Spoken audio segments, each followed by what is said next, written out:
I want to welcome everyone to docket 9816 CE 100, the application of Saratoga Solar Project LLC for a certificate of public convenience and necessity to construct a solar electric generation facility in the town of Saratoga, Wood County, Wisconsin. This is Mike Newmark, the administrative law judge for the PSC. Like I mentioned before, this is the public hearing session. We'll be doing two of these today, one at 1 p.m. and the other at 6 p.m. We'll be taking comments from the public, and they'll be transcribed by a court reporter and also provided to the commissioners, made part of the record in this case.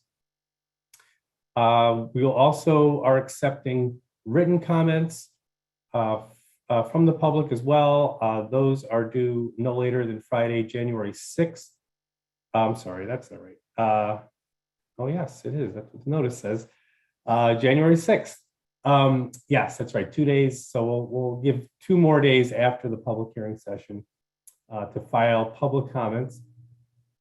And they can be filed through the commission's website or by US mail.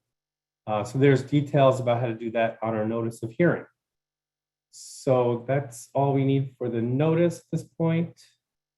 So I'm going to turn off the screen share. There we go. And what we do with the record, like I said, we give it to the commissioners. We'll make a decision in the case. So it's made part of the hearing record. So it'll be comments that the commissioners will review while they process the application. And it looks like we have one member of the public at this point who can give us a comment, who indicated to me before the hearing that they're willing to speak. Just wanted to go over the process just briefly. It's pretty simple. I'll just call your name and swear you in, and then have us give you your comment. Just tell us your opinion of the project. I was wondering for Lynn Markham, you are the member of the public I'm talking about. So if you can turn your camera on, that's possible. Yeah. Great, there you are, I see you. And let's just test out your sound one more time. Hello. Oh, there you go. Okay, great. Okay, so are you ready to go? I'll swear you in and ready to give us your comment. Okay, excellent.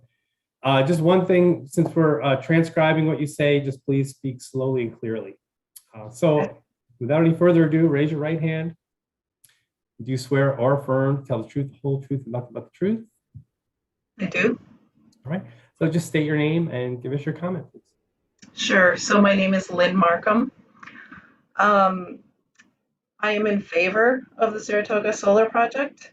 I think it's a good land use to benefit local government funding, as well as protect our drinking water, our groundwater in central Wisconsin, which with our sandy soils is a real challenge. We know that when chemicals are applied to the land, they can easily get into the groundwater, which is the drinking water for most people in central Wisconsin. So I see it as a plus from that perspective, as well as the obvious benefit of generating renewable energy. When I looked at what's been submitted, I have a few comments on it, specific comments. I'm generally happy with what's being proposed for fences, the 7 to 8 foot tall deer exclusion fences around the arrays with no barbed wire. I do have a question. In one section, it talks about the array fences being wildlife permeable so that small wildlife can get through, which I think makes a lot of sense, but it's unclear which fences will be wildlife permeable. And so I would like that clarified, which fences. I'm fine with either approach of making it wildlife permeable. They mentioned either having it 6 inches off the ground or having openings every 50 to 100 feet to allow small wildlife through. They also said that the seed mix that would be planted in Area A was being revised. I like the way that sounds like it's headed in terms of more native species and fewer aggressive non-native species. But I would like to know when that revised seed mix for Area A will be available, will be clarified, what's in it.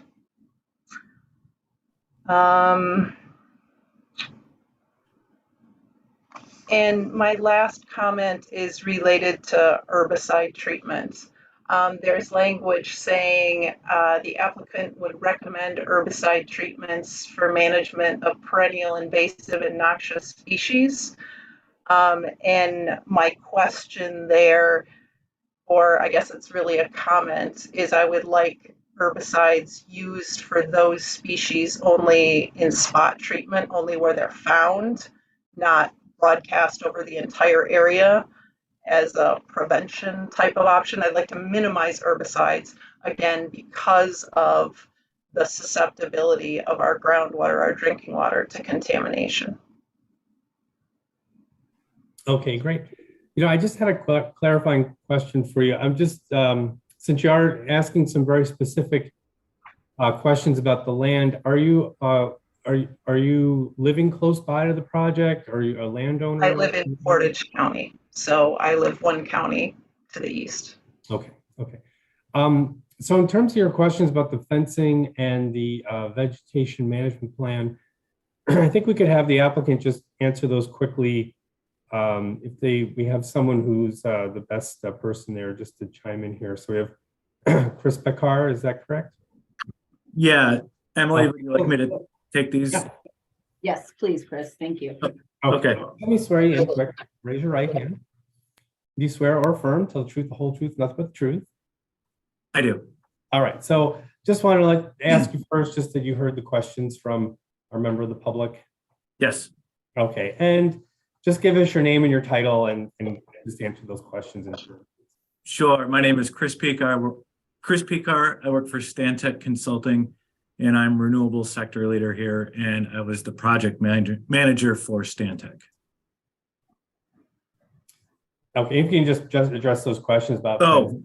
Yeah. Okay, sure. So regarding the fencing, ultimately there are two types of fences proposed. One is the chain link fence just around the substation area. That is not wildlife permeable fencing. That there's really stringent codes. We don't want squirrels getting into the substation. The entire perimeter area of the rest of the paneled area, that is where the applicant is proposing to use that 7 to 8 foot wildlife friendly fencing. And basically,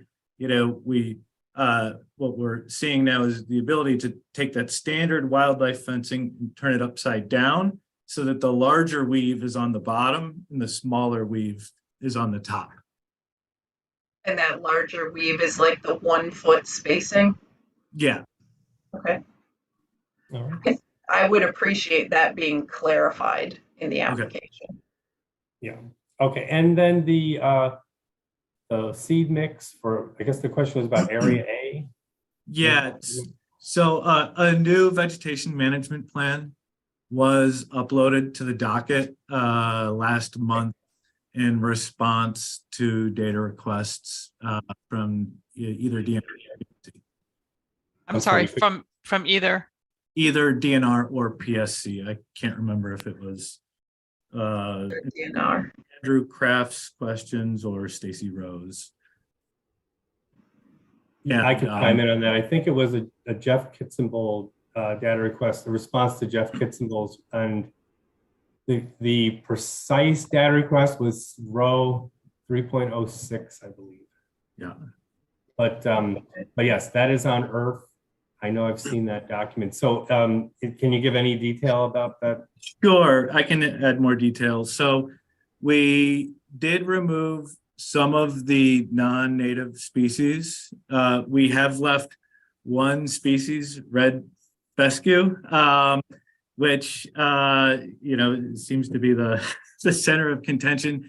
This is considered a circumpolar species, so really it's native all around the northern latitudes. And plant taxonomists are fighting this ad nauseum. However, we our plant biologists have found, this is the closest type that we can get to it. And it's really important for us to keep it in here. We've got really, really sandy soils, which means it's trickier to establish.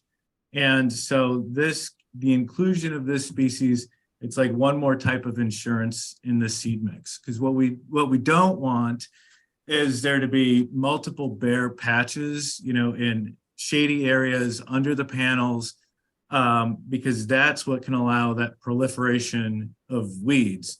And when we have more weeds, then we have more herbicide treatment. So the goal is to build a really dense, resilient grass, kind of a novel ecosystem habitat. And that's what we're doing here with the ultimate goal of minimizing herbicide treatments. And if you see the vegetation management plan, that is always called first spot treatments of herbicides, and it's got this specific herbicide recommendations for woody species versus grass species, which would be unlikely, or broadleaf species.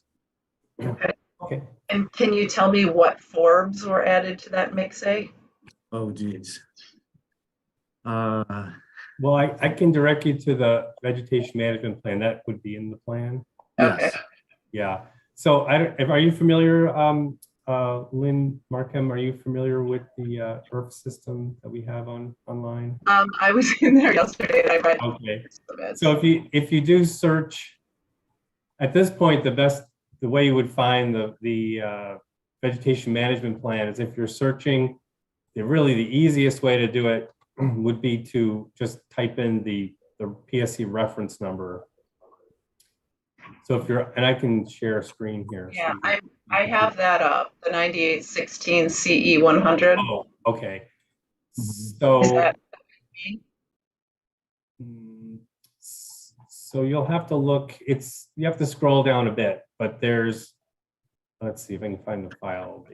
Yeah, it's exhibit PSCW SR 3.06 response data request PSC1. Yeah. And it's filed on, SR 3.06? it was filed on November 16th. So that might be your easiest way to kind of point that on the list is by the filing date. Okay. Yeah. And so I pulled it up in the meantime, and area 8 graminoid plus seed mix, the perennial pollinator friendly plants that have been added include yarrow, partridge pea, lance leaf coreopsis, white prairie clover, purple prairie clover, prairie cinquefoil, cream gentian, spotted bee balm, sweet everlasting, black-eyed Susan, oldfield goldenrod. That's pretty sweet if you're a plant dork. Okay. Thank you. Sorry, that was probably commentary. Testimony. Oh, that's fine. You're an expert, so we can take that. Take that as your expert opinion. All right, so I think that's what we had. What we needed. Just wanted to see if we could address those pretty, straightforward questions here from the public. I don't see any other members of the public in attendance. Just let me ask in case. Well, there is one person who joined us by phone that hasn't indicated if they wish to speak or not. But now is the time for any other members of the public to comment that are connected here. Thank you, Chris, for your responses. Sure. And I'm not seeing anyone else. So, it is about 16 after 1. I think we can just do a brief recess, usually do a little break to see if someone is trying to connect. Don't really need to do too much time at this point because it's been, we have some time has passed since we started. So let's just break until 1:20, so 3 minutes or so. You can turn off your video and mics, and I'll just check back in at 1:20 and see if anyone else is connected. So at this point, we'll be in recess.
I see our phone callers joined us again. Oh, you turn on your mic. Perfect. So we're off the Hello? record, but yeah, hi. I signed in quite a while ago. I haven't been Yes. acknowledged. Oh, yes. Okay. Yes. I attempted to get you to speak to me in the beginning, but would you like to make a comment? Yes, I would. Okay. So we're just in recess for another minute or so. Once that's over, we'll start up again and I'll have you give your comment. Can I leave myself unmuted during that time? Yeah. Go ahead. That'll be. Okay. Thank you.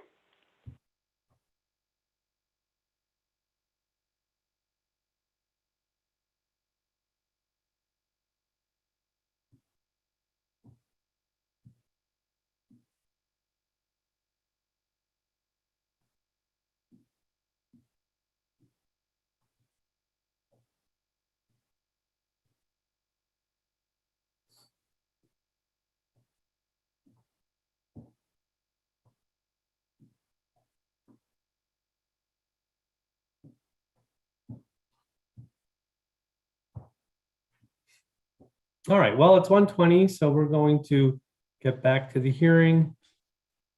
Going to end our screen share. And we do have one member of the public who's joined us, that actually had been with us before. It's a person who's on the phone. And so I assume you've heard the process that we're going through. And Yes. okay, great. So I'll just swear you in and have you give us your name and you can give us your comments. So first of all, please raise your right hand. Do you swear or affirm, tell the truth, the whole truth, and nothing but the truth? I do. All right. So name and comment, please. Thank you.